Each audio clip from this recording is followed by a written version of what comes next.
আসসালামু আলাইকুম। নতুন ভিডিওতে স্বাগতম। আজ আমরা আপনাদের সামনে হাজির হয়েছি Windows tips and tricks related একটি নতুন ভিডিও নিয়ে। আপনারা এই মুহূর্তে আমার ডেস্কটপে দিস পিসি বা মাই কম্পিউটার, রিসাইকেল বিন ইত্যাদি কিছুই দেখতে পাচ্ছেন না। আপনি যদি কখনো আপনার ডেস্কটপ বা পিসিতে আপনার মাই কম্পিউটার বা দিস পিসি, রিসাইকেল বিন ইত্যাদি খুঁজে না পান বা যদি হারিয়ে ফেলেন, তাহলে কিভাবে তা ফিরিয়ে আনবেন, আজ আমি আপনাদের সাথে সেটি শেয়ার করব। এজন্য আপনাকে শুরুতে ডেস্কটপের যে কোনো স্থানে মাউসের রাইট বাটন ক্লিক করতে হবে।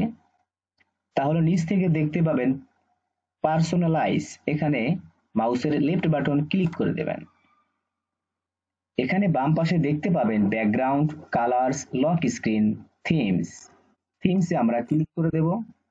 এবার চলে যাব ডান পাশে ডেস্কটপ আইকন সেটিং, এখানে ক্লিক করে দেব। তাহলে আপনার সামনে ডেস্কটপ আইকন সেটিং ওপেন হবে। এখানে computer, users, files, network, recycle bin, control panel কোনো কিছুতে টিক মার্ক দেওয়া নেই, সেজন্যই আমার ডেস্কটপে এগুলো শো করছে না। আমি এখন চাচ্ছি আমার ডেস্কটপে যাতে কম্পিউটার এবং রিসাইকেল বিন থাকে, সেজন্য কম্পিউটার এবং রিসাইকেল বিনে টিক মার্কটি দিয়ে আমি নিচ থেকে অ্যাপ্লাই ক্লিক করে দেব, তারপর ওকেতে ক্লিক করে দেব।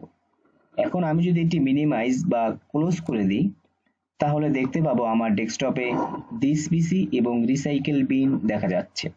হ্যাঁ বন্ধুরা, এরকম গুরুত্বপূর্ণ টিপস অ্যান্ড ট্রিক্স রিলেটেড ভিডিওগুলো পাওয়ার জন্য অবশ্যই আমাদের চ্যানেলের সাথে থাকবেন।